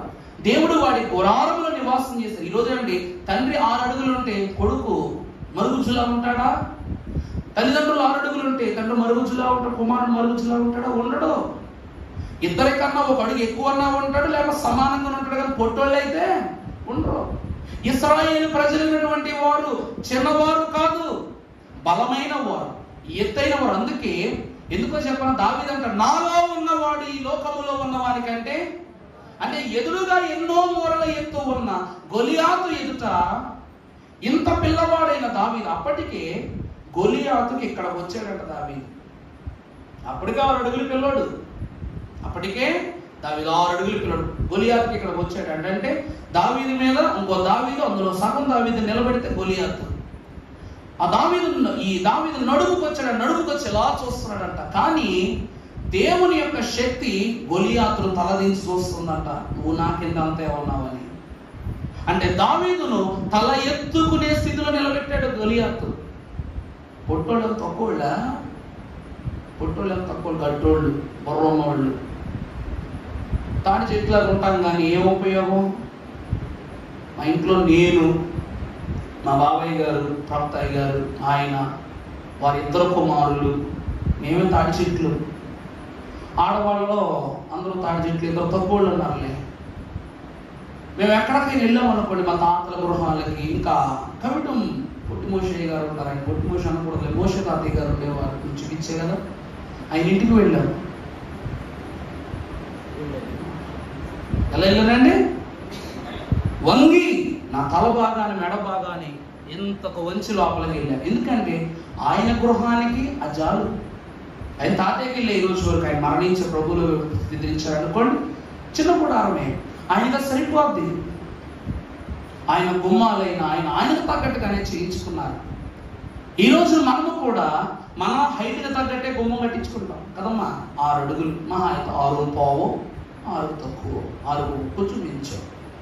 మరి యెరూషలేము దేశములోనట 7, 8, 9 అడుగులన్నా వాళ్ళ యొక్క ఇళ్ళు ఎలా ఉంటాయి తెలుసా? వాళ్ళ యొక్క ద్వారబంధాలు ఎలా ఉంటాయి తెలుసా?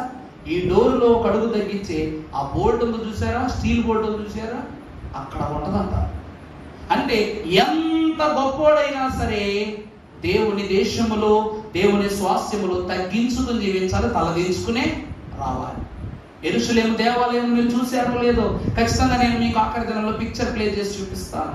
వంగి లోపలికి వెళ్ళాలి. నువ్వు తల దించుకుని దేహం అంతా తనను తాను తగ్గించుకున్నవాడు దేవుని సన్నిధిలోనికి వెళుతూ తగ్గించుకోవాలి. లోపలికి వెళ్ళగా దేవుని ఆత్మశక్తితో హెచ్చింపబడతావు.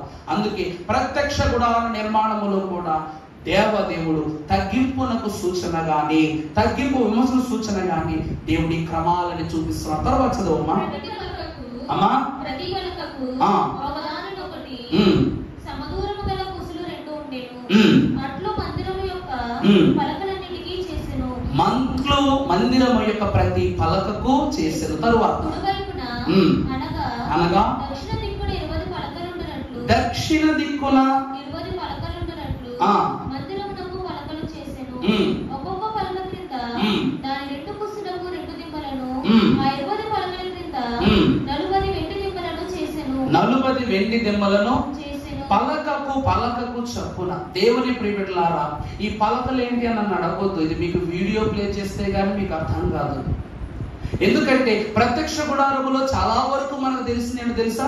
రొట్టెల బల్ల, ధూపవేదిక, గంగాళము, దీపస్తంభము, సాంబ్రాణి పొగ వేయుటకు ఉపయోగించిన ఉపకరణము, బంగారు పూజ, ఇవే. కానీ ఇక్కడ ఎన్ని వాడబడుతున్నాయి? ఆ స్థలమంతా దేవుని ఆజ్ఞలు గల శాసనములతో నిండిపోయిందట. ఈరోజు 40 అనేటువంటిది ఎంత ప్రత్యేకమో తెలుసా?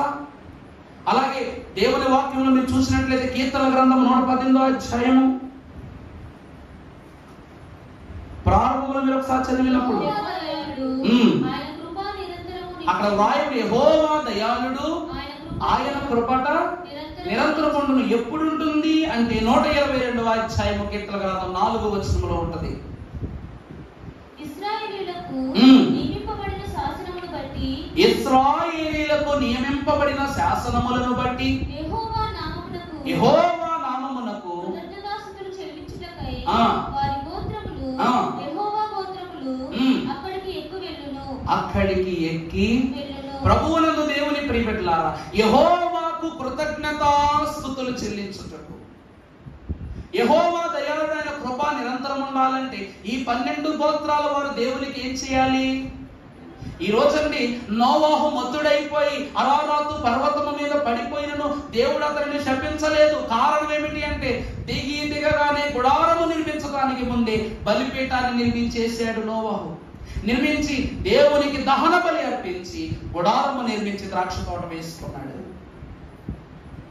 ఈ రోజు 12 గోత్రాల యొక్క అంతస్తును ప్రభు ఎంత ప్రత్యేక తెలియజేస్తున్నారంటే, ప్రత్యక్ష గుడారము ఏమై ఉన్నదంటే దేవుని యొక్క ఉపకరణము ప్రతి దాంట్లోనూ దేవుని యొక్క మహిమ ఉంటుంది. ఈరోజు మన పిల్లలైన కొంతమంది ఏం చేస్తారు? ఆలయానికి వచ్చి ప్రార్థన చేయించుకుని, మన ఆలయంలో కూడా జరిగింది, బలిపీఠం దగ్గర వారు హాల్ టికెట్ పెట్టుకుంటారు నైట్ అంతా. తర్వాత రోజు ఏం చేస్తారు? హాల్ టికెట్ తీసుకుని వెళ్తారు. కొంతమంది ఏం చేస్తారు అంటే, అయ్యగారు ఇదండి మెడికల్, నాకు అనారోగ్యంగా ఉందని డాక్టర్ చెప్పారు, రిపోర్ట్ గురించి అలా చెప్పారు, రేపు నాకు ఏంటో వివరం తెలియచేస్తున్నారు, ఇదిగో దేవుని యొక్క వంశం మీరు ప్రార్థన చేయండి, ఏదో ఒక అద్భుతం దేవుడు చేయాలన్న విషయం అనగానే ఆ రిపోర్ట్స్ పెడతాం. దేవునికి ఇచ్చే తొలి బహుమానాలను కానీ అలాగనే తైలాభిషేక పండుగ ఉపయోగించే తొలి తైలము కూడా మనము దేవుని యొక్క సన్నిధిలో దేవుని ప్రత్యక్షతలోనే పెడతాం. దేవుని ప్రియబిడ్డలారా, దేవుని వాక్యం సెలవిస్తూ ఉంది, దేవుని ఉపకరణాలు దేవుని సూచన తెలియజేస్తాయి. అందుకే జకరియా మహాభక్తుడు ఆ రోజు తన వంతు తన ధూపము వేయుటకు దేవుని సన్నిధిలోనికి రాగానే అక్కడ ఉన్నటువంటి వస్తువులన్నీ దేవుని ప్రత్యక్షతను తెలియజేస్తూ గాబ్రియేలు దూత జకరియాతో ఏమంటూ ఉంది? జకరియా, ఇదిగో నీకు ఒక కుమారుడు జన్మిస్తాడు. అంటే దేవుని ప్రత్యక్ష గుడారము బహుమానం ఇస్తూ ఉంది, ఆశీర్వాదం ఇస్తూ ఉంది, హెచ్చరికనిస్తూ ఉంది. మొన్న నేను చెప్పానుగా, రెహబామును మోసము చేసినందుకు గాను దేవుడు ఏం చేశాడండి? ఏం చేశాడు చెప్పండి? తన యొక్క చేతిని అనగా 10 గోత్రాలను తీసుకుని వెళ్ళిపోయిన పాపానికి, ఇశ్రాయేలు దేశాన్ని విడగొట్టిన పాపానికి బలిపీఠము మీద చెయ్యి పెట్టగా అతని చెయ్యి కాలిపోయింది, ఎముకలు గూడు వలె మారిపోయింది. దేవుని యందు ప్రియబిడ్డలారా, ఈ రోజు చెప్పబడిన దాంట్లో 10 ఆజ్ఞలు ఉన్నాయి. ప్రభువు ఈ లోకమున సంచారము చేసినటువంటి 50 దినాలు ఉన్నాయి. పునరుద్ధానుడైన తరువాత ప్రభు ఎన్ని దినాలు ఉన్నారండి భూమి మీద? 40 రోజులు ఉన్నారు. ఆ 40 రోజులు భూమి మీద ఉండి 10 దినాలు పరిశుద్ధాత్మ అనుభవం సంపాదించి పెట్టించారా లేదా? 50 దినాలు అంతస్తు ప్రభు చూపిస్తున్నారు.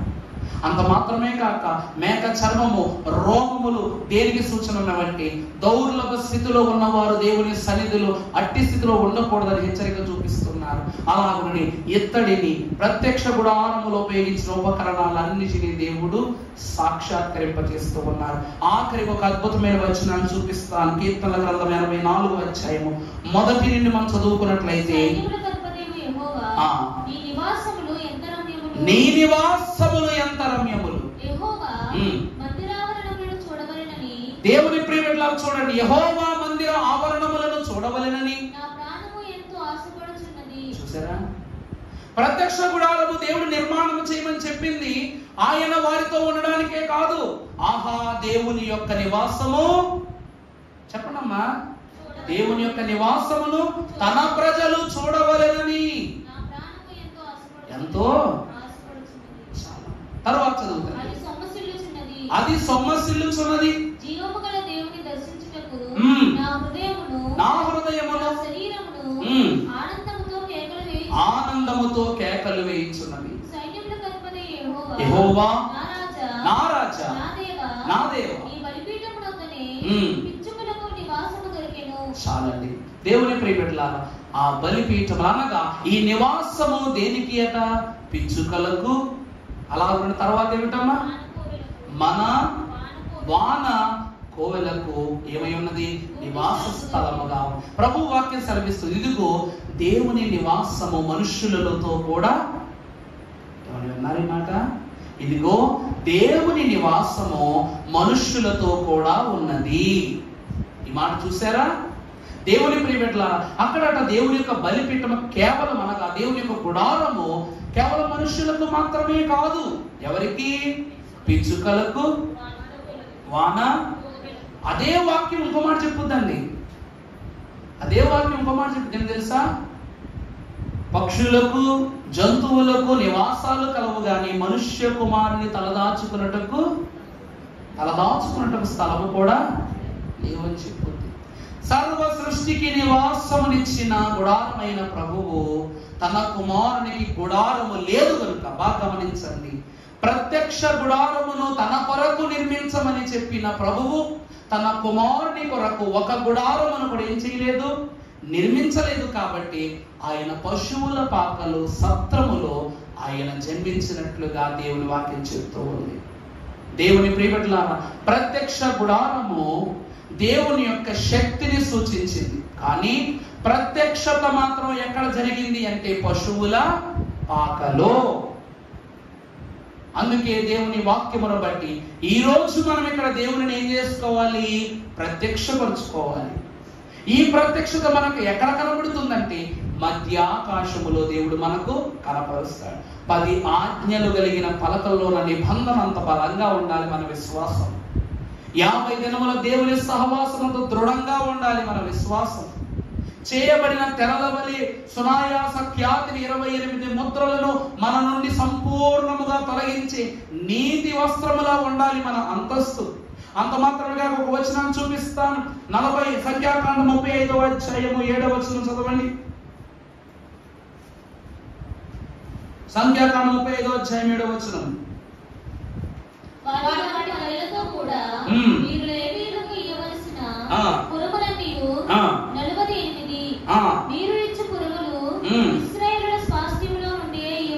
ఇశ్రాయేలీయుల స్వాస్థ్యములో నుండి మాత్రమే. అక్కడ మొత్తం ఎన్ని కనబడుతున్నాయండి? 48. ఇక్కడ దేవుని ప్రియబిడ్డలారా, ముందుగా మనకు 40 చదువుమా, మళ్ళా చదువుమా మాట. లేవీయులందరికీ మీరు ఇవ్వవలసిన పురాలెన్ని? 48. ఆ పై వచ్చిన చదువు ఇప్పుడు. మరియు 6 ఆశ్రయపురములు ఉండవలెను. వాటిని నియమింపవలెను. అవియు కాక 42 పురములను. దేవుని ప్రియబిడ్డలారా, ఇశ్రాయేలు ప్రజలలో లేవీయులు నరహంతకులనేటువంటి నిందను మోసారు. ఎందుకంటే వారు ఒక ప్రాంతముని ఏం చేశారట? నశింపజేశారు, పురుషులందరినీ చంపేశారు. ఈ నరహంతకులకు మీరు ఎన్ని పురాలు ఇవ్వాలి? 6. ఎందుకంటే మానవుని సంఖ్య 6 గనుక, ఆ మానవులను మీరు హతమార్చారు గనుక వీరికి ఎన్ని పురాలు ఇవ్వాలి? మీరు 6 పురములను ఇవ్వాలి. అది కాక ఇంకెన్ని పురములు ఇమ్మంటున్నారు? 42 పురాలు. ఇవి ఏమిటి అనగా ఇశ్రాయేలీయుల యొక్క 12 గోత్రాల యొక్క స్వాస్థ్యం. మొత్తం 48 పురాలతో కూడుకున్నది ఇశ్రాయేలు దేశము యొక్క ప్రాంత స్వభావ స్థితి. అందులో 6 ప్రాంతాలు మాత్రమే ఎవరివి? లేవీయులవి. ఇప్పుడు ఎప్పుడైతే ఇశ్రాయేలు గోత్రముల బాధ్యతను వారు ప్రత్యక్ష గుడారములో కనపరుచుకోవడం ప్రారంభించారో ఈ 48 పురాలు ఎవరి చేతిలోకి వచ్చేసినాయండి? లేవీయుల చేతిలోకి వచ్చేసినాయి. దేవుని ప్రియబిడ్డలారా, ఈ 48 కూడా దేవుని యొక్క అంతస్తునకు సాదృశ్యమే అయి ఉన్నది. ఇశ్రాయేలు అంతటికి ఇశ్రాయేలు దేవుడైన యెహోవా మాటలాడుచున్నాడు. ఇశ్రాయేలు దేవుడికి ఆధారమైన దేవుడు యెహోవా మాటలాడుచున్నాడు. సర్వదేశమా ఆయన మహిమను కనపరచుకొనుము. దేవుని వాక్యంలో మరొక మాట రాయబడింది, ఇదిగో మహిమ గల రాజు వచ్చుచున్నాడు, గుమ్మములారా మీ తలుపులను పైకెత్తుడి. ప్రభు వస్తూ ఉన్నారు.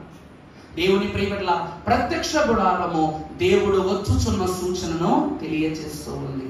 దేవుని యొక్క అంతస్తు ఆ స్థలంలో ఉన్నదని తెలియజేస్తుంది. అందుకే ఆ స్థలంలో ప్రభు ఉన్నారు కనుక ఇన్ని పరిశుద్ధ ఉపకరణాలు ఉన్నాయి కాబట్టి ఎవరు పరిమితి దాటి వెళ్ళినా మరణిస్తారు, లేవీయులు తప్ప. అంతటి నిర్మాణాన్ని దేవుడు బెత్సలేలో అహోలీయాబుతోనే జరిగించారు. ఎప్పుడైతే నిర్మాణం పూర్తయిందో బెత్సలేలును అహోలీయాబును దేవుడు లోనికి రానివ్వకుండా ఆపేస్తారు.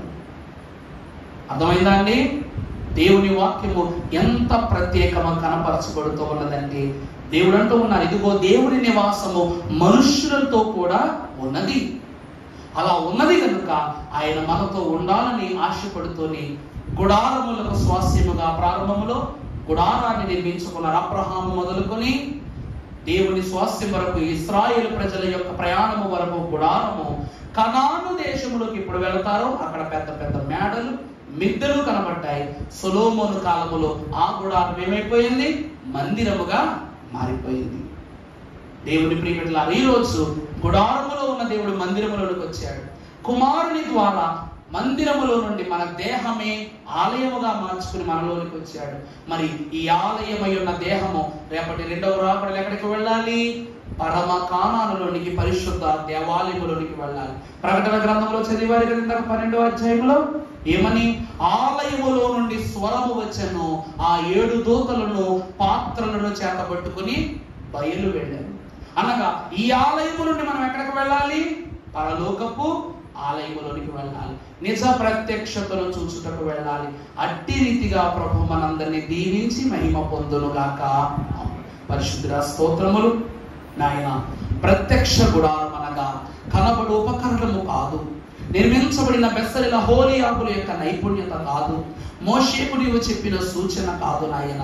నీ ధన్యత దాన్ని కనపరుచుకుని 12 గోత్రములకు నీవు నియమముల నిబంధనలు పెట్టినట్లు నీ వాక్య క్రమఫలము ద్వారా మేమందరము తగిన తలంపులు నడుచున్నట్లు ఈ దినము నేర్చుకున్న ప్రతి ఉపకరణ అంతస్తును మీరు మాకు బయలుపరచుమని యేసు నామమున వేడుకొనుచున్నాము తండ్రి.